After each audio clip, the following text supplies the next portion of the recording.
우리는 지금 사도 바울에 대해서, 사도 바울의 부르심에 대해서 두 번째로 말씀을 듣고 있습니다. 두 번째로.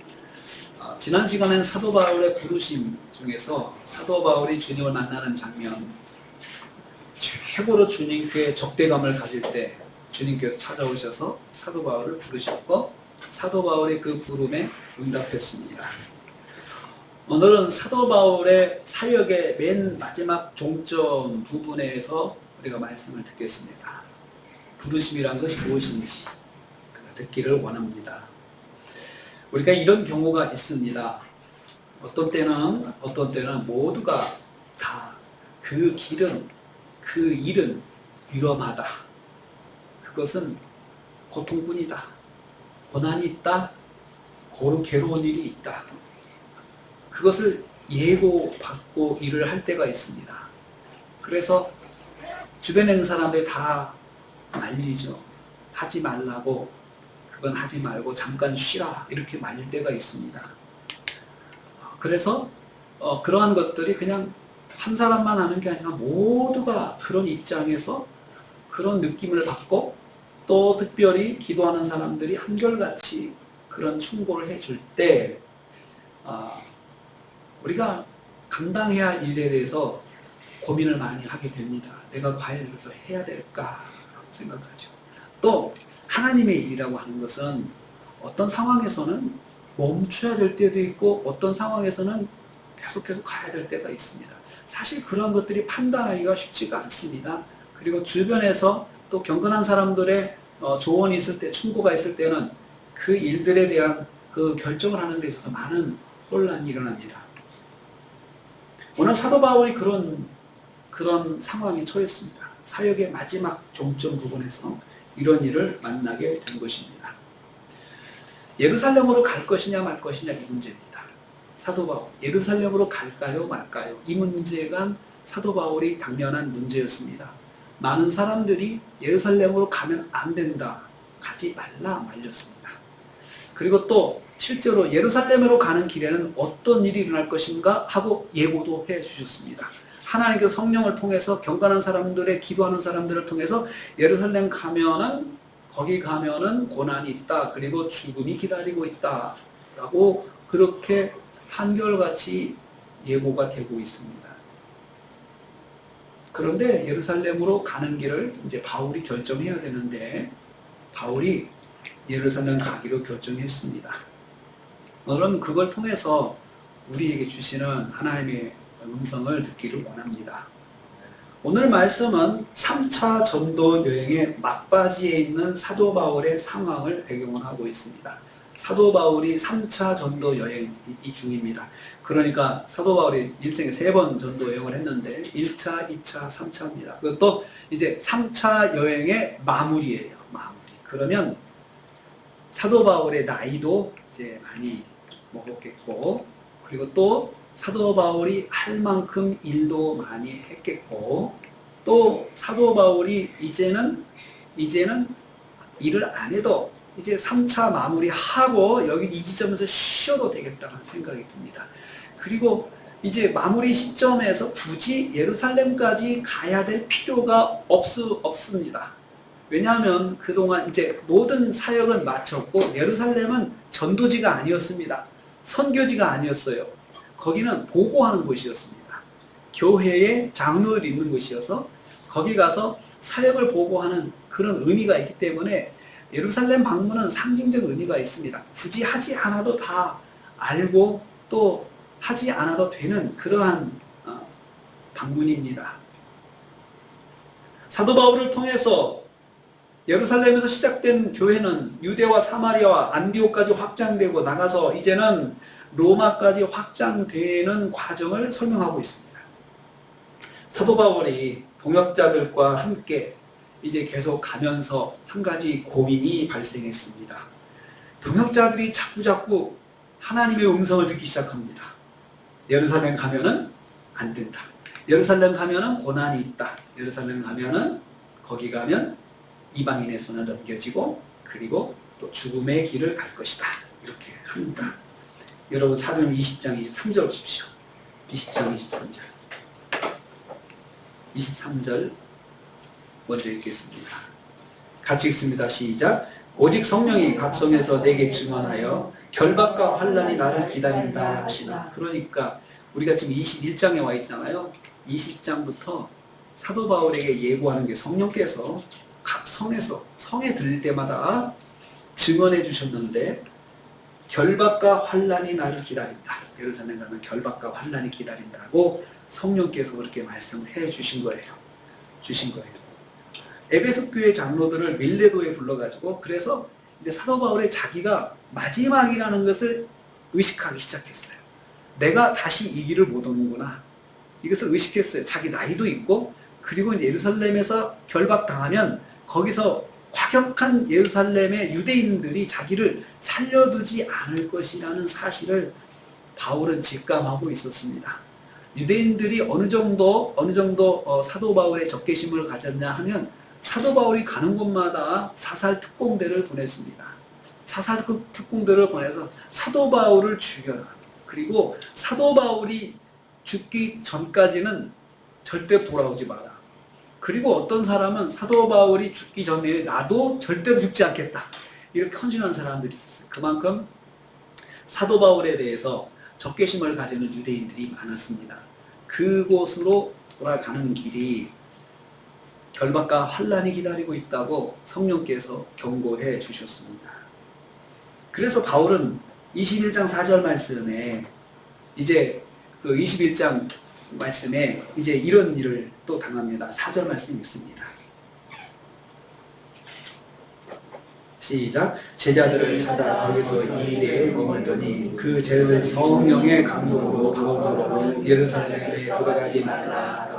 이제는 제자들이 성령의 감동하심을 받아서 예루살렘 들어가지 말라. 또 그런 권면까지 합니다. 제자들이.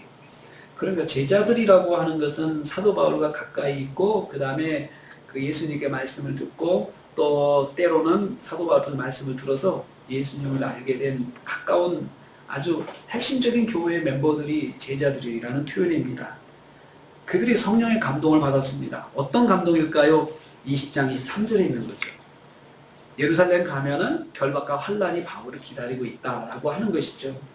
그래서 이제는 들어가지 말라라고 권면을 하고 있습니다. 성령에 감동된 제자들이 바울의 예루살렘 길을 반대하고 있습니다. 100% 생명의 위협을 받을 위험한 길이기 때문입니다. 이런 상황에서 바울이 교회와 성도들의 권면을 듣지 아니하고 예루살렘으로 출발하게 됩니다. 교회는 바울을 위해서 기도하고 축복하였습니다. 그래서 가는 곳마다 마지막으로 에베소의 장로들을 불러가지고 거기서 같이 또 기도합니다. 기도하고 장로들도 간절하게 권합니다. 들어가지 말라고, 가지 말라고 합니다. 그런데 바울이 거기서 나는 가겠다고 하고 출발하기 전에 장로들과 함께 기도합니다. 함께 뜨겁게 기도합니다. 장로들이 바울을 축복하면서 하나님 바울의 길을 지켜줘서 이렇게 하고 이제 또 보내줍니다. 두로에서 배를 타고 돌레마에 도착했다 했습니다. 7절입니다. 거기서 하루 있다가 공동체 형제들에게 안부를 물었습니다. 바울은 여전히 교회를 돌보는 일을 하고 있죠. 그리고 나서 가이사라에 도착했다 했습니다. 가이사라에 8절입니다. 가이사라는 돌레마에서 60km 정도 떨어진 길입니다. 그러니까 걸어서 가는 거잖아요. 옛날 다 걸어서 갔습니다. 60km 하루에 걸어가는 거 쉽지 않을 것입니다. 그리고 거기 중동지방 뜨겁잖아요. 뜨거운 그 열사의 땅을 60km 하루에 걸어간다는 건 쉬운 일 아닌데 부지런히 걸어갔다고 생각을 합니다. 부지런히 그 예루살렘 향해서 계속 내려가는 거예요. 가면서도 공동체를 살피는 건 놓지 않았습니다. 바울의 관심은 교회에 있었어요. 교회 공동체에 있었어요. 그런데 바울한테는 사실은 무엇이 더 관심이 있어야 됩니까? 예루살렘 가면 과연 안전할까?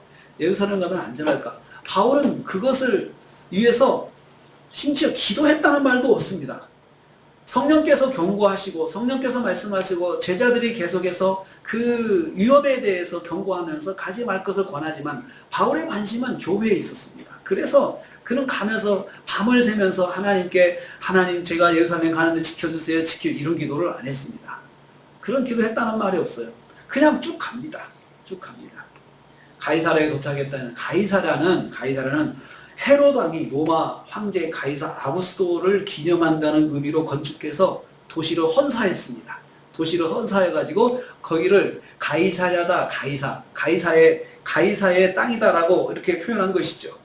그리고 여러분 그곳은 작은 로마같이 만들었어요. 헤롯이 아주 건축에 달란트가 있었습니다. 그래서 그 도시를 작은 로마처럼 만들어가지고 거기다가 신당도 만들고 또 여러 의회도 만들고 해가지고 그 로마 황제 가이사가 와가지고 그냥 한 번씩 쉴 수 있도록 그렇게 만들어놨습니다. 아무 거리낌 없이 야 저기 여기는 내가 로마에 있는지 가이사에 있는지 내가 모를 정도다 라고 할 정도로 그렇게 도시를 만들어놨습니다. 그러다 보니까 그것은 로마의 우상이 로마의 신전이 그대로 또 와 있었어요.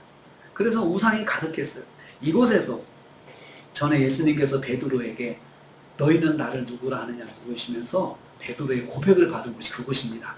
주는 그리스도시요 살아계신 하나님의 아들이십니다. 이 고백이 가이사랴에서 고백이 일어났어요. 굉장히 의미 있는 표현이죠. 그래 그 도시를 다 보여주시면서 도시의 상황을 제자들이 다 보고 나서 우상이 가득한 이곳, 하나님을 믿지 않는 이곳에서 제자들에게 사람들이 나를 누구라 하냐 물어보고 너희는 나를 누구라 하느냐고 물어볼 때 베드로가 주는 그리스도시요 살아계신 하나님의 아들입니다 하는 고백으로 기쁘시게 한 곳이 바로 가이사랴입니다. 마태복음 16장 18절에 나오는 말씀이죠.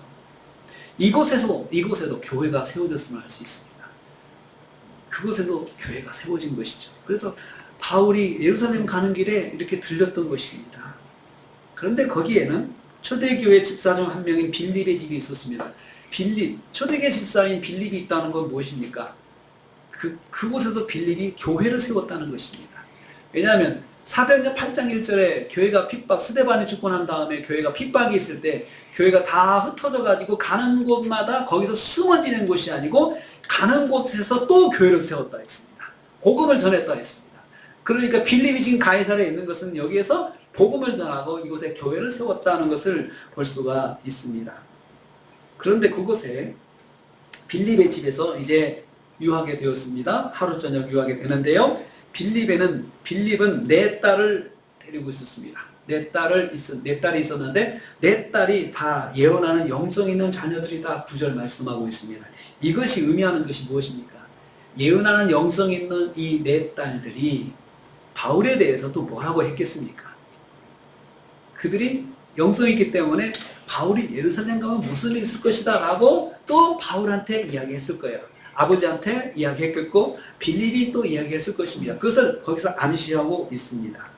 그러니까 바울이 계속해서 예루살렘으로 가겠다고 결정했을 때 3차 전도 여행을 마치고 예루살렘으로 가는 길목에서 반복적으로 들은 말이 뭐냐? 예루살렘에 가면 위험하다. 예루살렘 가면 위험하다. 이것을 주기적으로 들었습니다. 주기적으로 들었어요. 그리고 거기에 대한 바울의 결심이 계속해서 반복적으로 이루어지고 있어요. 그래도 간다. 그래도 간다. 이런 거죠. 여기서 예언하는 자라고 하는 말은 프로페튜오라는 단어를 써요. 프로페튜오인데 하나님의 일, 하나님의 계획을 말하는 자라는 뜻입니다. 교회 공동체 안에서 영성 있는 자매로 인정받고 있음을 알 수 있어요. 그러니까 객관적으로 이 네 딸이 공동체 안에서 영성 있는 자매로 인정받고 그리고 그들의 영성이 공동체에서 잘 활용되고 있음을 알 수 있습니다. 자연스럽게 빌립의 네 딸을 바울이 만나게 되었습니다. 네 자매의 영성은 바울의 예루살렘 향이 의미하는 것이 무엇인지 예민하게 알고 충고했을 것입니다. 마침 빌립의 집에 또 한 사람이 찾아왔습니다. 선지자 아가보라고 하는 사람이 예루살렘에서 내려왔습니다. 여기서 선지자라고 하는 말은 프로페테스입니다. 그러니까 프로페튜어와 프로페테스는 간을 공유하고 있죠. 같은 뜻이에요. 그러니까 하나님의 일, 하나님의 계획을 선포하는 자가 프로페테스. 그리고 예언하는 자는 프로페튜어 이렇게 되고 있죠. 그러니까 두 사람은 같은 의미를 가지고 있는 일을 하는 사람입니다. 동일한 의미를 가지고 있는데요. 이 아가보가 바울과 교제하면서 예루살렘 행에 대한 충고를 했습니다. 11절 말씀 보십시오. 11절 말씀. 같이 읽습니다. 우리에게 와서 바울의 띠를 가져다가 자기 수족을 잡아매고 말하기를 성령이 말씀하시되 예루살렘에서 유대인들이 이같이 이 띠 임자를 결박하여 이방인의 손에 넘겨주리라 하거늘. 선지자 아가보는 일부러 바울에게 왔습니다. 바울의 띠를 가져다가 자신의 손과 발을 묶었습니다. 이걸 행위예언이라고 합니다. 행위예언인데 이런 모습은 구약의 선지자들이 자신의 메시지를 더 정확하고 충격적으로 전달하기 위해서 상징적인 행동으로 예언했던 모습이 있습니다. 예를 들면 아이야라는 선지자는 솔로몬 왕국의 부녀를 보여주기 위해서 여로보암 앞에서 자기 옷을 찢어서 12조각으로 찢어요. 그래가지고 당신의 왕국이 이렇게 쪼개질 것입니다 라고 상징적으로 충격적으로 보여줬어요. 이사야 선지자는 애굽인들이 어떻게 아수르인들을 포로로 잡아갈 것인지, 이것을 아수르인들에게 어떻게 잡힐 것인지 애굽 사람들이 거기에 대한 예언을 하기 위해서 3년 동안 벗은 몸과 벗은 발로 행동했습니다. 옷을 벗고 그리고 신발도 신지 않고 3년 동안 행위 예언을 했어요. 그걸 하나님께서 그렇게 하라고 하신 거예요. 그만큼 충격적으로 너희들이 이러한 일을 당하게 될 것이다. 포로로 그렇게 끌려갈 것이다. 이걸 보여주기 위해서 하나님께서 선지자에게 그렇게 시켰습니다.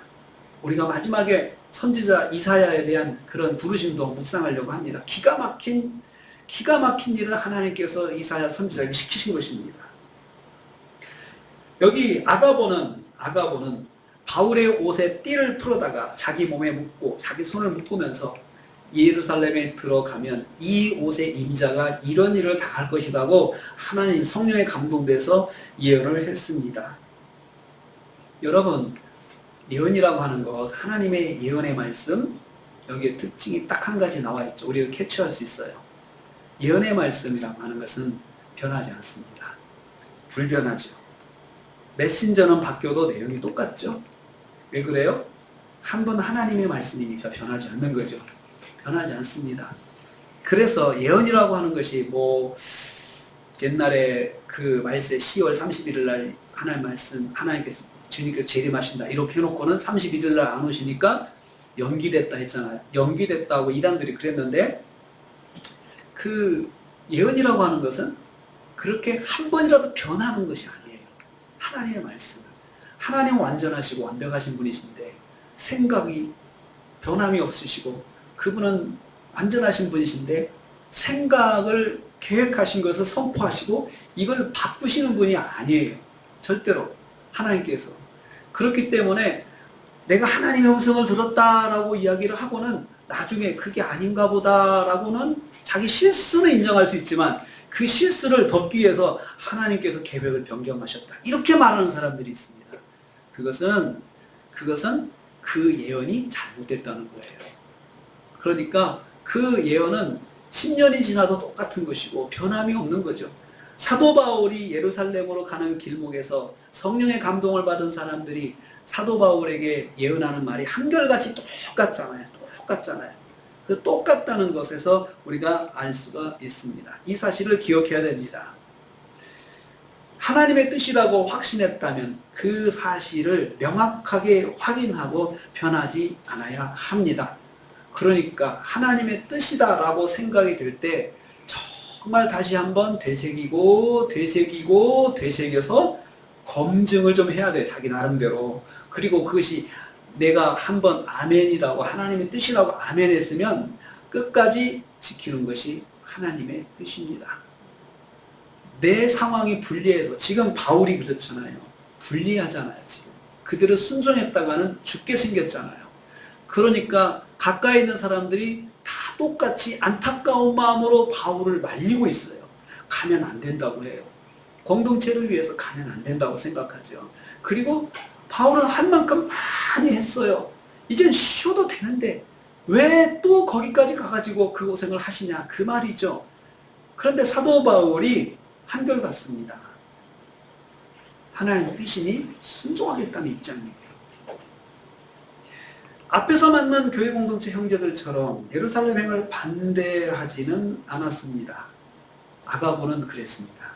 아가보는 예언을 말했을 뿐 가는 것을 반대하지는 않았습니다. 그것입니다. 예언하는 사람들이 거기에 대해서 자기 생각을 집어넣으면 안 돼. 이래라 저래라. 그냥 이렇다. 하나님께서 이런 말씀을 주셨다 하면 끝이에요. 그것을 해석해서 당신은 하면 안 된다. 가면 안 된다. 이러면 된다. 이래야 된다. 그런 말은 만약에 하나님께서 그런 말씀을 주셨다고 그러면 몰라도 그게 아니면 거기까지입니다. 아가보가 그걸 정확하게 보여주고 있어요. 성령께서 이렇게 내게 말씀하셨다 하고 예루살렘에서 내려와 가지고 그 말만 딱 전합니다. 전합니다. 12절 말씀, 이 말씀을 들은 교회 공동체 지도자들의 반응입니다. 12절 말씀입니다. 같이 읽습니다. 시작. 우리가 그 말을 듣고 그곳 사람들과 더불어 바울에게 예루살렘으로 올라가지 말라 권했다라고 했습니다. 권했다. 여러분, 교회 공동체가 그 말을 듣고 가지 말라고 말리는 것은 당연한 거죠. 당연한 거죠. 왜 그랬을까요? 우리 인간적으로 이해가 돼요. 이분은 지금 할 만큼 했어요. 그리고 가면 위험하다고 하니 가면 안 된다고 말하는 건 당연한 거예요. 가지 마세요. 가면 이제 환난과 결박과 핍박이 있고 이제 죽음의 길인데 그 길을 어서 가세요. 잘 가세요. 파티하고 보낼 사람이 누가 있습니까? 다들 마음이 무겁죠. 하나님 뜻인 줄 알지만 바울이 피했으면 좋겠다라는 생각이 드는 거죠. 그때 바울의 마음이 중요합니다. 여기 권했다. 바울에게 예루살렘으로 올라가지 말라 권했다라고 하는 말은 파라칼레오라는 말을 써요. 파라칼레오. 옆에서 탄원하다, 충고하다 그런 뜻이에요. 탄원하다, 충고하다. 그러니까 탄원과 충고는 굉장히 강하게 말하는 거잖아요. 바싹 붙어가지고 강하게 말하는 거잖아요. 절대로 가면 안 된다 이거예요. 절대로 가면 안 됩니다. 바울 사도님 절대로 가면 이렇게 말하는 거죠. 바울에게 얼마나 압박이 되었겠습니까? 예루살렘으로 들어가고자 하는 바울의 계획은 그 길이 고난과 죽음의 길이라는 것을 하나님께서 반복적으로 성령을 통해서 알려주셨습니다. 그리고 그 길을 교회 지도자들이 적극적으로 반대하고 말리고 있습니다. 그러면 어떻게 해야 할까요? 저는 여기서 한 가지 질문을 또 합니다. 하나님께서는 왜 바울에게 이걸 가르쳐 주셨을까요? 여러분, 우리가 보통 그걸 원합니다. 내가 지금 이렇게 가는데 이렇게 가면 하나님께서 바라셔서 가는데 이렇게 갔을 때 과연 내게 유익일까 손해일까 알기 원합니다. 보통 거기까지 기도를 받기를 원합니다. 제가 이거 하면은 이익일까요? 손실일까요? 기도해달라고 하는 분들이 있어요. 그러면 그것을 알면 뭐 할 건데요? 자, 분명히 하나님의 뜻이라고 그랬어요. 그것이 하나님의 뜻이라는 걸 제가 믿고 지금 하려고 합니다. 근데 그것이 나한테 이익일까요? 손해일까요? 거기까지 궁금해하는 분들이 있어요. 그래서 이제 알려주면 이제 마음이 힘들어요. 마음이 고통스러워요. 아니, 가긴 가는데 하나님 뜻이라서 내가 하긴 하는데 그 길이 고통이라고 고난이라고 내게 손실이라고 말하는데 정말 내가 해야 할까 하고 고민하면서 가는 거라면 그 알미 유익이 아니에요. 하나님께서 사도 바울에게 알려주신 이유가 뭘까를 가만히 생각해 봐야 돼요. 사도 바울에게 이거 알고 네가 알아서 피해라 이런 의미로 주셨을까요? 아니면 알고 각오를 하라는 의미로 주셨을까요? 알려줄 때 하나님께서는 사도 바울에게 각오하라는 의미로 주셨다고 저는 생각을 해요. 각오하라는 거죠. 그 길이 그러니까 피하라는 것이 아니고, 그런데 주변에 있는 사람들은 그걸 아니까 다 똑같이 같은 반응을 보였어요. 피하라고 이야기해요. 피하라고. 예루살렘으로 가는 바울의 길은 그 길을 염려하며 반대하는 사람들을 계속해서 만났습니다. 영성 있는 성도들의 진심 어린 충고와 반대 의견을 듣게 되었습니다. 이런 상황에서 바울이 어떻게 했는지, 오늘 우리가 봐야 될 바울의 행동의 핵심이에요. 어떻게 했는지.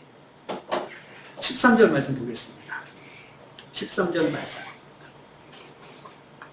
같이 읽습니다. 시작. 바울이 대답하되 여러분이 어찌하여 물어 내 마음을 상하게 하느냐. 나는 주 예수의 이름을 위하여 결박당할 뿐 아니라 예루살렘에서 죽을 것도 각오하였노라 하니. 바울이 마음이 상한다라고 말했어요. 내가 여러분이 그렇게 말을 하니까 제 마음이 상합니다. 이렇게 이야기를 했어요. 상하다, 드립토라고 라는 말을 쓰는데요. 이 말은요, 기운을 잃는다, 힘과 용기를 빼앗다, 이런 뜻이에요. 제가 여러분들의 마음을 들으니 힘이 빠집니다. 제가 용기가 자꾸 사라집니다. 이렇게 말을 한 거죠. 여러분들이 울면서 내 마음을 그렇게 만들고 있습니다. 여러분들이 울면서 제 마음을 그렇게 말하니 어떻게 하겠습니까? 그러나 여러분, 나는 두 가지를 각오했습니다. 두 가지를 각오했습니다. 첫째는 주 예수 이름을 위해서 결박당할 각오했습니다. 두 번째는 주 예수님의 이름을 위해서 예루살렘에서 죽을 것도 각오했습니다. 두 가지 각오를 이야기를 해요. 사람들의 마음은 그렇습니다. 할 만큼 했으니 이제는 피해도 되지 않겠습니까? 바울 선생님, 제발 피하세요. 아직도 교회는 바울 선생님이 필요합니다. 피하세요. 라고 눈물로 간절하게 부탁을 한 거죠. 진심 어린 부탁입니다. 바울을 잡았습니다. 바울이 거기에 대해서 솔직하게 말합니다. 여러분들이 그렇게 말하니까 제가 기분이 빠집니다. 결심한 것이 흔들린다는 거죠. 그렇지만 여러분, 저는 두 가지를 각오했으니 제가 그 길을 가겠습니다. 라고 그들에게 말을 합니다. 거기서 반복되는 말이 있어요. 주 예수의 이름을 위해서, 내가 예수님의 이름을 위해서 결박당하겠습니다. 나는 예수님을 위해서 죽겠습니다. 난 두 가지를 각오했으니 여러분들의 그 길을 위해서 기도해 주세요. 라고 그렇게 말을 한 것입니다. 아주 강하게 선포했습니다. 강하게 선포했습니다. 이것을 사도 바울이 성도들한테 나는 각오했다라고 그렇게 표현을 한 것입니다. 그래서 어떻게 되었습니까? 14절 말씀이에요. 교회가 어떻게 했습니까? 시작. 그가 권함을 받지 아니하고 우리가 주의 뜻대로 이루어지다 하고 그쳤노라. 멈췄다 했습니다. 이게 성숙한 공동체입니다. 사실 마음에 그런 마음은 있지만 주의 뜻대로 이루어지기를 바랍니다. 축복하는 거죠. 주님의 뜻이 그것이라고 깨달았다면 그렇게 이루어지기를 저희가 기도합니다. 기도하겠다는 것입니다. 그리고 더 이상 충고를 멈췄습니다. 사랑하는 성도님들, 우리가 이런 상황을 만날 수 있습니다. 내가 하나님의 뜻을 붙잡고 직분을 맡았는데 직분이 힘들어요. 또 사람들이 다 힘들다고 이야기를 해요. 힘든 길인데 왜 가냐? 라고 이야기를 해요. 힘든 길인데. 그런데 내가 만약에 그것이 하나님의 부르심이라고 그러면 그 알고 다 그런 것이 알려질 때 또 그 직분을 받은 날 꿈을 꾸는데 그냥 매우 내가 힘든 것을 힘든 그런 꿈을 꿨어요. 그러면 마음이 무겁잖아요. 그럼 내가 이거 해야 되나 말아야 되나 이런 생각을 하게 됩니다. 그럴 때 내가 이 부르심이 하나님의 부르심이라고 하는 확신이 있어야 돼요. 확신이 없으면 그만두세요. 그만두는 거예요. 이건 확신이 내가 없는데 그만둬야죠. 확신도 없는데 붙잡다가는 나중에는 원망만 생기는 거예요. 원망만. 그러니까 그런 일이 있을 때는 한 번 더 기도하는 거예요. 하나님, 저에게 이런 어떤 것을 말씀하셨는데 하나님 정말 하나님 제게 붙잡기를 원하십니까? 기도하는 가운데 응답을 받으셔야 돼요. 하나님께서 그렇게 하라고 그러시면 고난이 없다는 게 아니고 고난이 있지만 하라는 거예요. 그걸 감당하면서 하라는 거예요. 그래서 사도 바울이 그렇게 해서 예루살렘에 들어갔습니다. 22장 23절에 잡혔습니다. 유대인들이 죽이려고 아주 호시탐탐 노렸습니다. 호송, 유대인 이제 재판받으려고 재판장 이동하는 그 자리도 유대인들이 자객을 보내가 죽이려고 계획하고 뭐 별짓을 다 합니다. 별짓을 다 합니다. 그때에 주님께서 나타나셔 말씀하신 것이 21장 11절 말씀입니다. 23장 11절 말씀. 우리 처음에 읽었죠? 23장 11절 말씀 한번 보세요. 23장 11절 말씀 같이 읽습니다. 시작. 그날 밤에 주께서 바울 곁에 서서 이르시되 담대하라. 내가 예루살렘에서 나의 일을 증언한 것 같이 로마에서도 증언하여야 하리라. 지금 하나님께서 뭐 하세요? 등 떠밀고 계시는 거죠. 위험에 갇혀가지고 지금 사방에서 어떻게 하든 죽이려고 사람들이 지금 뭐 감옥 밖에서 대기하고 있어요. 감옥 밖에서. 그런 상황에서 그 밤에 그날 상황 그런 상황이죠. 그런 상황에 있는 그 밤에 주께서 바울 곁에 서서 주께서 바울을 찾아오신 거예요. 예수님께서 찾아오셔가지고 이렇게 말씀하셨어요. 첫 번째 담대하라고 하셨어요. 담대하라. 힘들지? 힘들면 그만둬. 이렇게 하지 않고 담대하라. 내가 예루살렘에서 나의 일을 증언한 것처럼 로마에서도 로마 있으면 이 로마도 가야 된다는 거죠. 로마도 가야 돼. 그러니까 정신 바짝 차려야 돼. 마음을 굳게 먹어야 돼. 주님께서 그렇게 권면을 해주신 거예요. 여러분, 주님의 일을 하는 것이 주님의 일을 이라고 하는 것은 쉬운 일이 아니에요. 호락호락한 일이 아니에요. 내가 한번 누구를 전도해야 되겠다.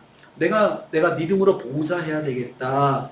내가 우리 가정을 믿음으로 지켜야 되겠다. 이건요, 쉬운 일이 아니에요. 절대로 쉬운 일이 아니에요. 거기에는 갈등도 일어날 수 있고, 오해도 일어날 수 있고, 고난도 일어날 수 있고, 여러 가지 일들이 거기에는 다 예정돼 있어요. 그럴 때 우리가 그럴 줄 몰랐습니다. 하나님, 제가 이런 마음을 먹었는데 왜 저를 안 도와주십니까? 이렇게 말하지 말고, 하나님, 제가 어떻게 해야 될까요? 지혜를 구하셔야 돼요. 사도 바울에게 찾아오셔서 담대하라 말씀하신 것처럼, 주님께서 제게 오셔가지고 저를 좀 힘을 좀 주세요 라고 그렇게 기도해야 합니다. 주님께서 사도 바울에게 그렇지 이렇게 말씀하셨으면 얼마나 좋았을까요? 바울아, 힘들지? 내가 너 빼줄게. 빼줄게. 여기서 빼줄 테니까. 베드로 빼주셨잖아요. 베드로 간수들 눈을 감기셔가지고 그냥 싹 걸어서 나갔잖아요. 그런 것처럼 사도 바울도 빼주실 수 있어요. 바울아, 힘들지? 너 이럴 줄 몰랐냐? 참 미안하다. 너 지금까지 3차 전도 여행 너무너무 고생했는데 또 시켜서 미안하다. 내가 다른 사람 시킬게. 이렇게 하시지 않고 주님께서 사도 바울을 격려하신 거예요. 담대하라고 이야기하셨어요. 그리고 거기다가 또 미션을 또 주셨어요. 너 로마까지 가야 해. 로마까지 가야 해. 그러니까 이런 위협이 많아도 내가 너를 지켜줄 거야. 그리고 너는 로마까지 가야 돼. 여러분, 사도행전 28장까지 쭉 이제 로마까지 가는 길도 보세요. 바다에서 풍랑을 만나가지고 온갖 고난을 다 겪으면서 가잖아요. 로마까지 가라고 하셨으면 페리를 보내주셔야 되잖아요. 페리를. 그냥 직항으로 쫙 갔으면 페리를 보내주셔야 되는데, 죄수의 몸으로 사슬에 묶여가지고 가다가 풍랑을 만나가지고 죽을 고비를 넘겨가면서 하나님께서 그렇게 보내신단 말이에요. 그렇게 보내신단 말이에요. 주님의 일이라고 하는 것은 왜 그렇게 고난이 있을까요? 거기는 주님의 일은 하나님 나라의 확장이에요. 하나님 나라. 내가 주님의 일을 감당하겠다 그러면 하나님 나라와 사탄의 나라가 내 안에 싸우는 거예요. 마귀가 사탄의 나라를 뺏기게 생겼으니 가만히 있겠습니까? 방해하는 거죠. 방해하는 거예요. 그래서 나를 위협해요. 내가 포기하게 만들어요. 내가 이렇게 안 하면 조용할 텐데, 내가 이렇게 안 하면 우리 집이 조용할 텐데, 내가 이것만 안 하면 내가 갈등도 없을 텐데, 이것만 안 하면 싸움도 없을 텐데 라고 그렇게 위축되게 만들죠. 그런데 그런 일은 이미 다 예고가 돼 있는 거예요. 내가 하나님의 일을 하려고 그러면 그런 일이 이미 다 준비가 이미 기다리고 있어요. 마귀가 그 싸움을 걸려고 생각하는 것이에요. 그럴 때 여러분 사람들이 이거 하면 매우 고난이 있을 거야. 쉽지 않아. 하나님께서 또 원하시는 길이지만 그게 쉽지 않아 라고 사람들이 말할 때 그런 말을 듣고 내가 각오해야 되겠구나. 기도로 더 준비해야 되겠구나. 이렇게 생각해야 됩니다. 이게 상식이에요. 그렇게 가야 돼요. 그런 마음을 가진 사람들에게 하나님께서 더 하나님의 뜻을 보여주세요. 무슨 일이 있을 것이다. 기도하면 보여주세요. 그러면 내가 각오해야 되겠구나. 그거지. 근데 피해야 되겠네. 이건 하지 말아야 되겠네. 사람들이 종종 그걸 원합니다. 나쁜 길은 피해가려고 예언을 받으려고 해요. 사람들이. 예언의 목적이 하나님의 뜻을 알려주는 거거든요. 예언을 받은 사람이, 예언을 선포하는 사람이 하나님의 뜻이 이것이니 순종하라는 취지에서 말씀하는 거지, 하나님 뜻 순종하라고 하는 거지, 그것을 듣고 피해가라는 것이 아니란 말이죠. 그래서 예언이라고 하는 것은 하나님의 뜻에 대한 알림이 예언이에요. 내 개인적인 사업, 내 개인적인 어떤 일들, 행동, 나의 복락, 이것들을 알려 맞춰주는 것이 예언이 아니에요. 하나님의 뜻에 대해서 나를 향한 하나님의 계획, 뜻을 알려줘서 그 뜻에 순종하라고 하는 것이 예언의 말씀이에요. 그래서 예언은 하나님의 뜻을 선포하는 거기 때문에 오늘날의 예언의 주요 기능은 설교에 있어요. 설교에 있어요. 하나님의 말씀을 선포하는 거죠. 그것은 하나님의 뜻을 선포하는 것이죠. 바울이 그렇게 하나님의 뜻을 붙잡고 가려고 했습니다. 오늘 이 말씀 통해서 우리는 세 가지 교훈을 얻습니다. 첫째는 부르심을 받은 성도는 하나님의 뜻을 붙잡아야 한다는 거예요. 내가 하나님께 부르심 받았다라고 하면 거기서 하나님께서 내게 원하시는 뜻이 뭔지를 알아야 돼요. 그러면 그걸 꽉 붙잡아야 돼요. 하나님께서 부르심의 길에 대해서 알려주실 때가 있습니다. 그 길에서 겪을 일을 알려주실 때가 있습니다. 고난도 있고 심지어 순교의 길도 있다고 말씀해 주실 수 있습니다. 하나님의 뜻을 알게 될 때 하나님의 뜻에 변함없이 순종하는 삶을 살 수가 있습니다. 그래도 하나님이 내게 원하시는 것이 이것이다 라고 마음에 확신이 생길 때 어떤 상황에서든 어떤 일이 나한테 일어날 거라는 것을 알았을 때도 거기서 하나님의 뜻을 붙잡는 것이 부르심 받은 성도의 모습이에요. 하나님께서 하나님의 뜻을 보여주시는 것은 고난을 피해가라고 주시는 것이 아니고 하나님의 뜻을 붙잡고 갈 것을 각오하라고 주시는 거예요. 각오하라고. 둘째로 하나님의 뜻을 알았을 때 하나님의 뜻대로 순종할 수 있도록 도와줘야 된다는 거죠. 내가 기도하면서 하나님의 계획을, 누구를 향한 하나님의 계획을 알았다 그러면 그 길이 만약에 어려운 길이다, 고난이 있다, 뭐가 있다는 걸 내게 깨닫게 하셨으면 그 사람이 그런 상황 속에서 그 하나님 뜻을 붙잡을 수 있도록 도와주는 사람이 되라고 주신 거예요. 도와주는 사람이. 이거 있으니까 하지 마라 이렇게 권면하라고 주신 것이 아니고 도와주는 사람이 되라는 거예요. 도와주는 사람. 그것을 내 영적인 우월감을 표시하는 걸로 사용하는 사람들이 되게 많아요. 되게 많아요. 그런 사람들 조심하십시오. 그런 사람들은 무시하셔도 돼요. 그런 예언은 무시하셔도 돼요. 그걸 이용해서 내 영적인 우월감을 사용하려고 내가 기도해보니까 그렇다고 하는데 그러면서 나한테 조금이라도 어떻게 도와줄 걸 생각하지 않고 그냥 그렇게 툭 던져버리고 하지 말라고 하는 것이, 하지 말라고 자꾸 하고 부정적으로 말하는 것은 그건 하나님 뜻이 아니에요. 그런 예언은 무시해도 돼요. 우리가 그럴 때 많이 혼란이 옵니다. 하나님께서 경건한 성도들에게, 사도 바울에게 예루살렘 길이 결박과 죽음의 길을 지속적으로 알려주셨습니다. 이 예언의 말씀을 들은 성도들이 바울에게 피하라고 권했죠. 예루살렘으로 가지 말 것을 권합니다. 바울을 사랑하고 아끼는 마음이 있었습니다. 하지만 바울은 성도들에게 하나님의 뜻을 순종하겠다고 결단을 보여줘요. 그리고는 나를 좀 도와달라 그런 의미로 말을 합니다. 셋째로 교회는 부르심 받은 성도가 하나님 뜻대로 행할 수 있도록 기도로 도와야 된다는 거죠. 교회는 도와야 돼요. 그런데 이 교회 공동체가 정말 안타까운 마음으로 반대를 자꾸 했잖아요. 그러다가 나중에는 사도 바울이 두 가지 각오를 이야기하니까 그러면 주님 뜻대로 이루어지기를 저희가 기도하겠습니다 하고 딱 물러서잖아요. 그 모습에서 교회가 할 일은 기도로 도와주는 거예요. 잘 감당할 수 있도록 기도로 도와줘야지. 하지 말라고 뜯어 말리면서 그것이 그 사람을 위하는 길이다라고 생각해서 물론 하지요. 그런데 마지막에 성도들이 주의 뜻대로 이루어지다 하고 그쳤다고 한 것처럼 교회의 아름다운 모습은 인간적인 마음으로 하나님의 뜻을 막는 것이 아니고 하나님 뜻에 순종하도록 기도하며 도와주는 것입니다. 어려운 길은 피해 가라고 권하지 말고 그 길이 하나님의 뜻이라면 잘 감당하게 해달라고 기도하고 잘 감당하도록 도와주어야 합니다. 사랑하는 성도님들, 하나님의 부르심대로 반드시 순종하는 저와 여러분 되시기를 축복합니다. 아멘. 정말 그것이 필요합니다.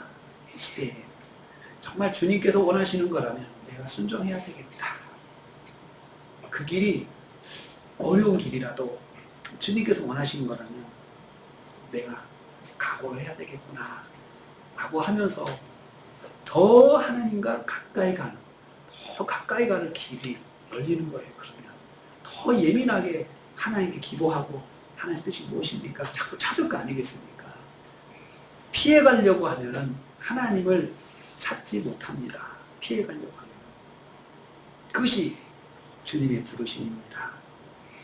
그 부르심에 순종하고 반드시 그 부르심대로 순종하는 저와 여러분 되시기를 주님의 이름으로 축복합니다. 기도하겠습니다. 주님 감사합니다.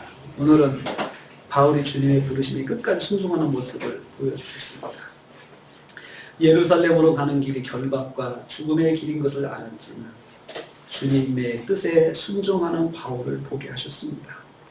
결박과 죽음을 알았지만 순종한 바울처럼 우리도 우리의 앞길에 혹시 고난과 결박이 있다 해도 주님의 뜻이라는 순종하겠다는 바울의 결심이 우리의 결심이 되게 하여 주옵소서. 아멘. 예수님의 이름으로 기도하옵나이다. 아멘. 아멘. 지금은 교회의 머리가 되신 우리 주님 예수 그리스도의 은혜와 하나님 아버지의 말로 닿을 수 없는 사랑하심과 성령님의 감동 교통 충만 이루하심이 그래도 주님의 뜻을 붙잡고 순종하기로 각오한 바울처럼 주님의 뜻대로 순종하고자 결심하는 성도들 머리 위에 가정과 생활 위에 교회와 관계된 모든 기관들 위해 함께하지 못했지만 여러 곳에서 우리 형제 자매들 위해 우리 대한민국 위에 그리고 전쟁의 화마 가운데 고통당하는 중동 땅 그리고 우크라이나 땅 위에 지금부터 영원토록 함께 있을지어다. 아멘. 아멘.